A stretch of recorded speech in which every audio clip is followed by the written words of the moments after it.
भंडारा गोंदिया जिला वासियों के लिए खुश खबर है। अब आपका मनपसंद channel BS crime India news अब आपके केबल नेटवर्क पर, जी हां, अपने केबल नेटवर्क के एशियन चैनल नंबर 50 पर उपलब्ध है। BS क्राइम इंडिया न्यूज पर खेल, राजनीतिक, क्राइम, साहित्य व अन्य खबरें प्रकाशित की जाती है। हमारे साथ जुड़ने के लिए तथा हमारे चैनल में खबरें, विज्ञापन आदि के लिए संपर्क करें 8669151757 पर। राज्य के वरिष्ठ नेता चंद्रशेखर बावनकुले के खिलाफ सोशल मीडिया पर कथित रूप से भ्रामक और निराधार आरोप लगाने के मामले में भारतीय जनता पार्टी भंडारा जिला इकाई ने कड़ी आपत्ति जताई है। भाजपा पदाधिकारियों ने इस संबंध में पुलिस अधीक्षक नूरुल हसन तथा भंडारा थाना प्रभारी भुसारी को लिखित शिकायत सौंपकर कथित पत्रकार रामेश्वर शिवाजी दरेकर के खिलाफ तत्काल मामला दर्ज करने की मांग की है। दिए गए ज्ञापन में कहा गया है कि संबंधित व्यक्ति ने बिना किसी ठोस सबूत के सोशल मीडिया के माध्यम से झूठे आरोप लगाकर नेता की छवि को जानबूझकर धूमिल करने का प्रयास किया है। इस तरह की गतिविधियों से समाज और भ्रम की स्थिति पैदा होती है और सार्वजनिक जीवन से जुड़े व्यक्तियों की प्रतिष्ठा को नुकसान पहुंचता है। भाजपा ने पुलिस प्रशासन से मांग की है कि मामले की जांच कर संबंधित व्यक्ति के खिलाफ सख्त कानूनी कार्रवाई की जाए और भविष्य में इस प्रकार की फर्जी एवं बदनाम करने वाली सामग्री के प्रसार पर रोक लगाने के लिए ठोस कदम उठाए जाए। इस दौरान जिलाध्यक्ष आशु गुंडा ने जिला महामंत्री कल्याणी निखाड़े, नगर परिषद अध्यक्ष मथुरा मदनकर, उपाध्यक्ष चंद्रकला भोपे, कोषाध्यक्ष चैतन्य उमाड़कर, शहर अध्यक्ष सचिन कुंभलकर सहित कई पदाधिकारी और कार्यकर्ता उपस्थित रहे। भाजपा पदाधिकारियों ने विश्वास जताया कि इस मामले में पुलिस प्रशासन द्वारा उचित कार्रवाई की जाएगी। गोबरवाही जल प्रादेशिक पानी पुरवठा योजना अंतर्गत आने वाले ग्राम राजापुर में पेयजल संकट चरम पर पहुंच गया है। पिछले 15 दिनों से नियमित पानी आपूर्ति नहीं होने और गंदे पानी की सप्लाई से परेशान ग्रामीणों का गुस्सा आखिरकार फूट पड़ा। आज पानी नहीं मिलने के कारण संतप्त ग्रामीण बड़ी संख्या में ग्राम पंचायत कार्यालय राजापुर पहुँच गए, जहाँ उन्होंने जोरदार नाराजगी व्यक्त की। ग्रामीणों का आरोप है कि बार बार संबंधित विभाग से संपर्क करने के बावजूद समस्या का समाधान नहीं किया गया। ग्रामीणों ने पानी पुरवठा उपविभागीय अभियंता तुमसर को ज्ञापन सौंपते हुए कई महत्वपूर्ण मांगे रखी। इसमें स्वच्छ और नियमित पेयजल आपूर्ति शुरू करना, दूषित पानी की समस्या तत्काल बंद करना, ठेकेदार द्वारा नियुक्त पानी सप्लाई कर्मी को हटाना तथा छोटी पाइपलाइन को बड़ी पाइपलाइन में बदलने की मांग शामिल है। इसके अलावा जब तक सभी समस्याओं का समाधान नहीं होता तब तक संबंधित ठेकेदार का बिल रोकने की मांग भी ग्रामीणों द्वारा की गई है। ग्रामीणों ने स्पष्ट चेतावनी दी है कि यदि अगले 2 दिनों में उनकी मांगे पूरी नहीं की गई तो वे चक्का जाम आंदोलन करने को मजबूर होंगे। इस चेतावनी के बाद प्रशासन में हड़कंप मच गया है और अब देखना होगा कि जिम्मेदार विभाग इस गंभीर समस्या पर कितनी जल्दी कार्रवाई करता है। आज आपण येथे संपूर्ण राजापूरचे ग्रामवासी येथे खास करून जमलेलो आहो की आपल्या गावी जो नवीन पाईपलाईन काढलेला आहे त्या नवीन पाईपलाईन मध्ये पुरेसा पाणी लोकांना मिळत नाही आणि जो पुराणी पाईपलाईन आहे ते पुराणी पाईपलाईन यांनी बंद करून ठेवलेली आहे। त्या पुराणी पाईपलाईनना सुद्धा पाणी येत नाही आणि नवीन पाईपलाईनना सुद्धा पाणी येत नाही। तर आपल्या ठेकेदारांना आमचं निवेदन आहे की लवकरात लवकर हे पाईपलाईन सुरू करावा, ना संपूर्ण गावाला पाणी पुरावा, ना दुसरा आहे की या गावाला जो नळ देतो त्याच्या वर्तवणूक बरोबर नाही। ओम प्रकाश कोहडे याच्या वर्तवणूक बरोबर नाही, लोकांना शिवेगाळ करतो, ते करतो, त्याच्या कारणाने आम्ही त्याला ठेवत नाही आणि त्याला पाटबंधारे विभागाने त्यांना हटवलं नाही तर आम्ही 2 दिवसाच्या आतमध्ये जन आंदोलन करून सरी रास्ता रोको आंदोलन करू। आपण जन आंदोलन करणार आहे त्याच्या पाठपुरावा केलात का आपण? नाही केलाय साहेब, पण बस आता आम्ही आज निवेदन देत आहोत। आणि या अगोदर जो आपण पाण्याच्या बाबतीत उभे आहात त्याच्या पाठपुरावा केलात काय? हो सर। कोणाकडे दिलं होतं? आपण त्या पाठपुरावा नाही केलं, पण तोंडी बोलणं झालं, भटवाईक सोबत सरांसोबत बोलणं झालं आहे आणि ओमप्रकाश जो पाणी देत होते त्यांना बोलणं झालेलं आहे। 15 दिवसाच्या अगोदर बोलणं होते, पण याच्या अगोदर काही होत नाही। कागदी पाठपुरावा काहीच नाही, कागदी पाठपुरावा नाही केलेला आहे।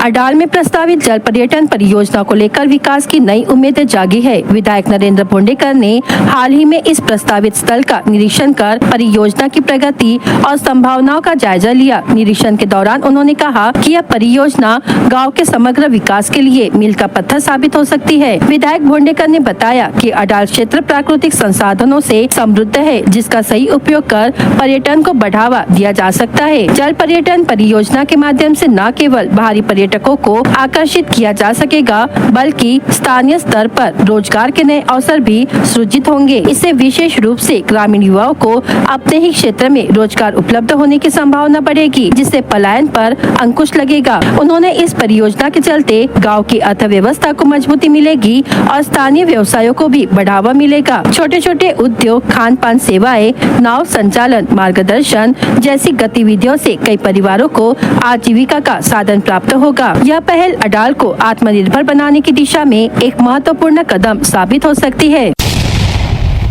Academic Heights public school Sakoli में नो बैग कल्चर और गतिविधि आधारित शिक्षण को बढ़ावा देने के उद्देश्य से वीकेंड धमाका कार्यक्रम का आयोजन किया गया। इस नवाचार ने पूर्व प्राथमिक से लेकर कक्षा 5वीं तक के विद्यार्थियों के लिए आनंद और उत्साह से भरा माहौल तैयार किया। कार्यक्रम के दौरान बच्चों ने विभिन्न रोचक और मनोरंजक गतिविधियों में बढ़ चढ़ कर भाग लिया। पूरे दिन विद्यालय परिसर में खुशी, हंसी और आपसी सहयोग का वातावरण देखने को मिला। दिन का मुख्य आकर्षक डब्बा पार्टी रहा, जहाँ विद्यार्थियों ने अपने घर से लाए हुए पसंदीदा व्यंजन दोस्तों के साथ साझा किए। इस पहल से बच्चों में आपसी प्रेम, अपनापन और बांटकर खाने की भावना को प्रोत्साहन मिला। इसके अलावा बच्चों ने खेल, संगीत और कई मनोरंजक गतिविधियों का आनंद लिया, जिससे यह दिन उनके लिए यादगार बन गया। विद्यालय के सभी शिक्षक एवं शिक्षकेतर कर्मचारियों के सहयोग से यह नव उपक्रम सफलतापूर्वक संपन्न हुआ। इस तरह की पहल बच्चों को पारंपरिक शिक्षा के साथ साथ व्यवहारिक और आनंददायक सीखने का अनुभव प्रदान करती है। मोहाड़ी तालुका के साले खुद गांव में शनिवार रात भीषण आग लगने की घटना सामने आई। आंदलगांव पुलिस स्टेशन क्षेत्र अंतर्गत हुई इस घटना में धनराज फेकर नागपुरे का घर पूरी तरह जलकर खाक हो गया। वहीं आग की चपेट में आने से 5 बकरियों की दर्दनाक मौत हो गई। प्राप्त जानकारी के अनुसार रात करीब 1 बजे शॉर्ट सर्किट के कारण अचानक घर में आग लग गई। घर में बड़ी मात्रा में कपड़े रखे होने के कारण आग ने कुछ ही समय में विकराल रूप धारण कर लिया और पास के मवेशी शेड तक फैल गई। घटना की जानकारी मिलते ही ग्रामीण मौके पर पहुंचे और उपलब्ध साधनों से आग बुझाने का प्रयास किया, लेकिन तेज लपटों और बढ़ती गर्मी के कारण आग पर काबू नहीं पाया जा सका। इस हादसे में घर, अनाज, फ्रिज, लकड़ी के दरवाजे सहित कई जरूरी सामान जलकर राख हो गए। अनुमानित नुकसान करीब 1.5 लाख रुपए बताया जा रहा है। सौभाग्य से इस घटना में कोई जनहानि नहीं हुई, लेकिन 5 बेजुबान जानवरों की मौत से गाँव में शोक का माहौल है। सूचना मिलते ही तलाठी विनोद भावे ने घटना स्थल पर पहुंचकर नुकसान का पंचनामा किया। आग से घर और गोठे को भारी नुकसान पहुंचा है, जिससे नागपुरे परिवार बेघर हो गया है। ग्रामीणों ने प्रशासन से पीड़ित परिवार को तत्काल आर्थिक सहायता देने की मांग की है।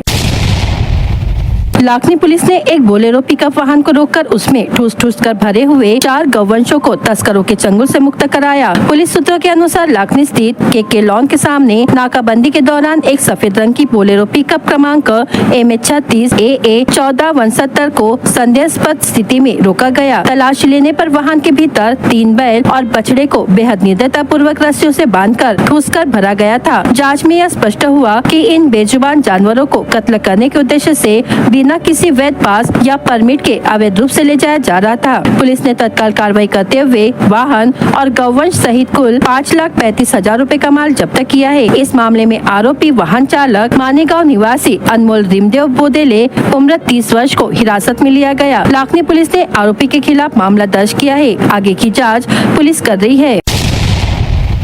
भंडारा जिले के अडाल पुलिस स्टेशन क्षेत्र में एक नाबालिग लड़की की शिकायत पर गंभीर मामला दर्ज किया गया है। पुलिस ने आरोपी के खिलाफ विविध धाराओं के तहत मामला दर्ज किया है। इस प्रकरण की जांच उपविभागीय पुलिस अधिकारी साकोली शिवम बिसापुरी द्वारा की जा रही है। जांच के दौरान सामने आया कि श्रीनगर स्थित अमन रिजॉर्ट के मालिक पांड्राबोडी निवासी अमन नूतनलाल वाघमारे उम्र 21 वर्ष ने मुख्य आरोपी भंडारा निवासी साजिद शिराज शेख और 17 वर्ष 3 माह की नाबालिग लड़की को बिना किसी पूछताछ के अपने रिजॉर्ट में कमरा उपलब्ध कराया। महत्वपूर्ण बात यह है कि लॉज मालिक ने न तो लड़की के दस्तावेजों की जांच की और न ही उसकी उम्र का सत्यापन किया। जांच में ये भी स्पष्ट हुआ कि इस लापरवाही के कारण आरोपी को अपराध करने में सहायता मिली। इसी आधार पर पुलिस ने लॉज मालिक के खिलाफ पोक्सो एक्ट की धारा 17 के तहत अपराध में सहयोग का मामला दर्ज कर उसे गिरफ्तार किया है। पुलिस विभाग ने जिले के सभी होटल, लॉज और रिजॉर्ट संचालकों से सख्त अपील की है कि वे किसी भी नाबालिग को बिना वैध दस्तावेज और पहचान जांच के ठहरने की अनुमति न दे, अन्यथा नियमों का उल्लंघन करने पर इसी प्रकार की कड़ी कानूनी कार्रवाई की जाएगी। नवेगांव नागझिरा टाइगर रिजर्व अंतर्गत पीटीझरी वन परिक्षेत्र में घायल T27 बाघिन की मौजूदगी को लेकर वन विभाग ने आम नागरिकों से अफवाहों पर विश्वास न करने की अपील की है। वन विभाग के अनुसार बाघिन के नियंत्रण और बचाव के लिए विशेष अभियान युद्ध स्तर पर चलाया जा रहा है। इसके तहत गश्त बढ़ाई गई है, कैमरा ट्रैप लगाए गए हैं और पगमार्ग के आधार पर उसकी गतिविधियों पर लगातार नजर रखी जा रही है ताकि उसे सुरक्षित तरीके से पकड़कर आवश्यक उपचार किया जा सके। बाघिन की मौजूदगी वाले उमरझरी, आतेगांव, घानोड़, शिवनटोला, आमगांव, खैरी और बापेवाड़ा गांव में 24 घंटे STPF यूनिट और वन विभाग की टीम द्वारा जागरूकता अभियान चलाया जा रहा है। ग्रामीणों को महुआ फूल संग्रह के दौरान सावधानी बरतने, खेतों में सतर्क रहने और समूह में ही जाने की सलाह दी जा रही है। साथ ही बच्चों पर विशेष ध्यान रखने और उन्हें अकेले बाहर न जाने देने का आग्रह किया गया है। वन विभाग ने स्पष्ट किया है कि किसी भी प्रकार की झूठी या भ्रामक खबरें फैलाने से बचे, क्योंकि इससे विभाग की छवि खराब होती है और बचाव कार्य में बाधा उत्पन्न होती है।